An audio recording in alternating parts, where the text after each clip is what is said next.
I'm from Edo State. I think most of you would have worked that one out. I tell you a little bit about myself. I also, this is not possible. Our people will ring you anywhere, you know. Mr. Monua, how can I help you? Mr. Monua, how can I help you? I'm on the mic. I'm presenting this show. Okay, I'm coming in. The security guard, please let Mr. Monua in. Thank you very much.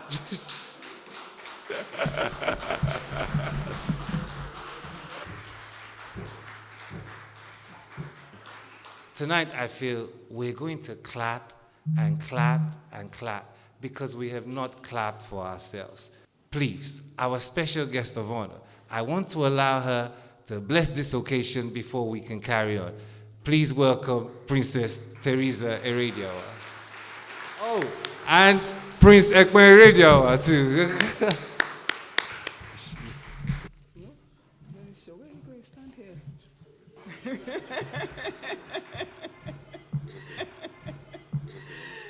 Good evening, ladies and gentlemen. So we are very proud to be here. We are very proud to be not only Edos, I think there are other tribes here as well. So we're all proud to be Nigerians and to be Nigerians living abroad.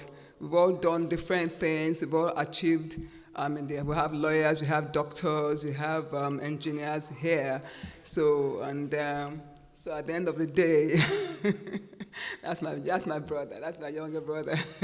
And my sister is there. She's an author. I've got some other authors as well, and all that. So I'm just going to let Edo Connect, run the show, and then we'll just take it from there.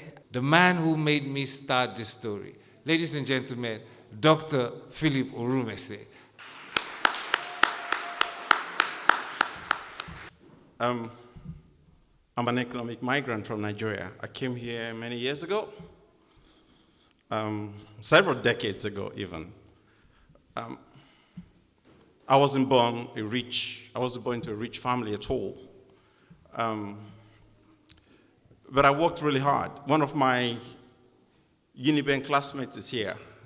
And I remember the many years we played the 101, the 011, the 001. For those of you who are old enough, you will know what that means. That was how bad things were at Uniben those many decades ago. But we survived it. We survived it because we worked really hard.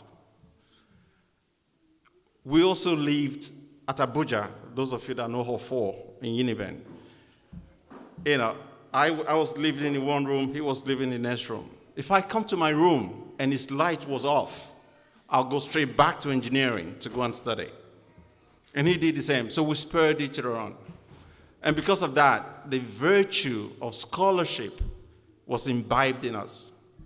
We couldn't but succeed, regardless of whatever home we came from. And that ethos had stayed with us right from time. So I was lucky that I was given a scholarship. Not many Nigerian children get scholarships. I was given a Foreign and Commonwealth Office scholarship to come to the UK to do a master's degree. This doesn't happen to people like me. It was, Her Majesty the Queen would like to crave your indulgence to award you the commander of the British Empire. I nearly fell off my chair. And I read a little bit more, and he said, do not tell anyone about this. I couldn't keep it to myself, right? So I ran into the kitchen and said, darling, come on, read this. And then she read it, and she went, shut up, don't say anything. I thought, how are we going to contain this? If you say anything, the neighbors will hear, right? But she's always been there for me, right? She's from Benin, just like me. We speak the same language. It was one of the best days of our lives. It was wonderful. He's an amazing man, Dr. Philip. He's worked so hard. I share him with the UK government and with so many other people, but he deserved it. He deserved it, and I'm so proud of him. We are also proud of him as he does. Wonderfully Made Woman started in 2011. Like the Edo Connect said, thank you so much for organizing this event. It's so easy for us to celebrate people outside, cheering people that we don't even know. But for someone to say, I want to, embrace and celebrate our own is unique. Thank you so much to you and your team. Quiet, or I used to be quiet, a young girl from Edo State who grew up in Benin. All I've ever wanted to do was to be a voice for women. And I ended up reading law. I had to relocate to the UK in 2005 through highly skilled migrant program, even before my law started. And I thought, you know what, I don't want to practice. I just want to support women. Growing up, I've always knew that I was going to start a charity in Nigeria, but definitely not in the UK, because it wasn't even in my agenda to be in the UK. And when I came to the UK, I started working with British Gas. From there, I started working with Department for Works and Pension as a benefit recovery officer. Then I saw in the Nigerian community that there was a need for women who had relocated, no recourse to public fund, and when they were going through domestic abuse, there was little or no help for them. And these women didn't have confidence to speak out because of fear of being sent back home.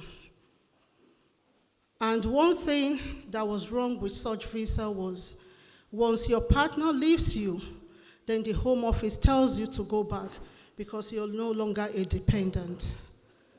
So I started finding ways I could help these women. Set up the charity Wonderfully Made Woman in my sitting room, because as at that time, everywhere we go, they would tell us, oh, you're a Nigerian. So many Nigerians have scammed us. We don't believe in you and all that. So I set up in my room, in my living room. And every Wednesday, I took a day off unpaid while working with the Department of Works and Pension. From supporting Nigerians, we started expanding to African women, then to the Asian women, and today we support all women and girls across Greater Manchester. I love it today that we are celebrating achievers. We have come a long way. We've come from far. Things have happened. A lot of water has gone under the bridge. But let me tell you, we are still standing. We are still standing. Let me tell you, why are we still standing? It's because we are strong. We are powerful people. We are peaceful people. We are prosperous people. We are creative people. Let me tell you, if we are not, the British will not stay 109 years in Nigeria before they now decided for us to have our independence. No. Very wonderful people have spoken tonight. And Lace has put me here because I chose to round up a wonderful night. I want to commend Lace, most importantly, because I've been with him from when he started Edo Connect, and he's been very tenacious and very persistent, angry, vexed, and I always try to let him understand that everybody can be on the train at the same time. Today, he has brought this up, and the day he said it again, I said, oh, Lace, you started again. I'm not going to come out. No. I flew back a day before to attend this event. It was unbelievable, just standing at the backyard of the Queen. And I couldn't believe it. You know, just me, a small little girl from Benin City, in the palace, doing what exactly? It was so unreal. And I don't know if you know where Myanmar is. Myanmar is very far away. It's an hour from Thailand, and it's about 17 hours I took to fly a day before. So I was really like not feeling too well because I was really tired. And somehow, after the ceremony and everything, I passed out, actually. I passed out, and this was after we saw the Queen and the entire royal household. We were so lucky at the time. This was in 2019. The entire royal household was there, so we met all of them. And I passed out, and when I passed out, I found myself at the tent. You know the St. John's ambulance tent? That's where I found myself. And I missed all my press moments, and I was just beating myself up and thinking, oh my God, what a day. My village people, they have come again. You know, so I was just like, say, God, why is it today of all day? This has never happened to me. I've never passed out. I don't have any health condition. In 2022, I got a letter. This time it was from the Cabinet Office, nominating me for the Queen's Birthday Honors List. And the person who nominated me, you wouldn't believe it, was Boris Johnson, the Prime Minister. Please clap, clap. It deserves a clap because it is not a small something, you know what I mean? I was awarded the British Empire Medal for outstanding service to vulnerable people during the lockdown. Again, we were invited to Buckingham Palace. And this time, I made sure that my village people cannot take over. So I made sure I didn't wear my 16 shoes. I made sure that I didn't. With the incessant knife-on-knife crime, black-on-black crime, gun crimes, knife crimes, teenagers killing teenagers, blood on the streets, then we have a lot to do. We have to save the next generation or two. I believe they are called Generation Y and Z. We need to save them.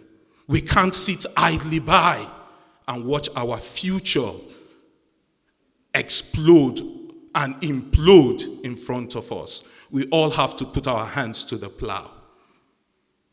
So, ladies and gentlemen, we must make a difference, be it individually or collectively. Like our brother who have spoken, we found out that there is this disconnect between those of us that came from Nigeria, from Africa, and the kids we are bringing up. If you look at this space tonight, I don't see any 20-year-old boy. I don't see any 18 years old. I don't see any 22 years old. Like the last speaker said, we need to engage with that segment of our community because they are going to take after us. That is what is propelling Ekpomokpa Association. We are engaging with the community. We are trying to make sure that we bridge that gap so that people out there will take after us, and not only take after us, that we build and continue to build and make this place a better place even when we leave. And that's how the journey started for me. And I remember when I joined the organization, within 6 months, we went for a national conference, and we're about 4,000. And you can imagine we Africans were about 10%, like the minority. And I sat there, and there was this quality award that is given to about 2 people. And I sat there, and then they called the second person, and then the first person was my name. I didn't get up, and everybody's like, Kemi, go, go. I was like, no, that's not me. That's not me. And apparently, no person of color, even as we are now, has ever won quality award in that organization. So I went up, and the reason why I'm saying that, I was crying.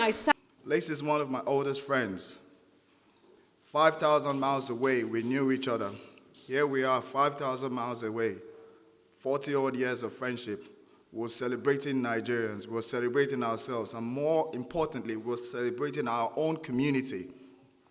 For those of us who grew up in Benin, it was a decision that made us leave Benin City, to leave Edo State to come here. This is what the decision is about, the first decision in my book, subtitled The Singularity of Intent, which is that single point of your intention, which obviously will lead to you making a decision. I wrote the book based on my experiences, what I experienced in the diaspora, having been called a pleb, being denied jobs, being criticized for all kinds of things to do with me not coming from or not sharing the same kind of mindset as Europeans do. I watched a program from US where Nigerians were progressing, very progressive Nigerians in the US. But here in Britain, all we hear about Nigeria is 419. Nothing good about Nigeria. I'm so proud of everyone here tonight.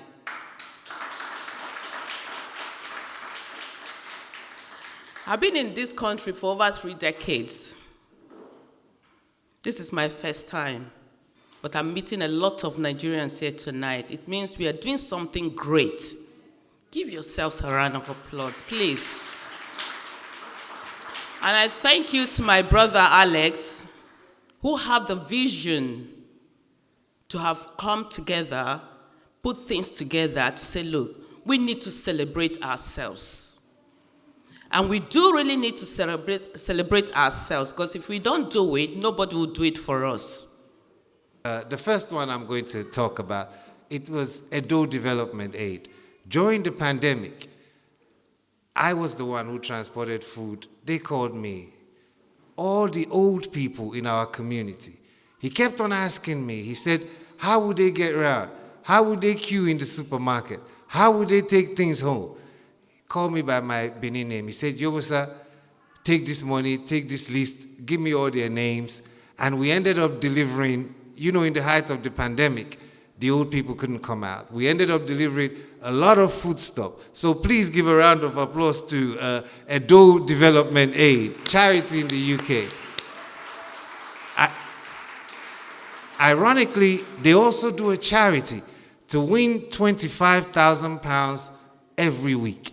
You have to go to their website, it's edodevaid.org, and you see everything. That lottery has been going on for over 6 months, online. Edo Development Aid couldn't be here tonight, so I must read out his appreciation. He said, thank you for recognizing EDA's efforts in the Edo community. EDA is a young charity organization set up to coordinate assistance to our people in need in Edo State or at home in Nigeria. And this is from Mr. Kede Ahie. He just had to travel to Nigeria this morning. He says, thank you very much. Ladies and gentlemen, thank you all for coming.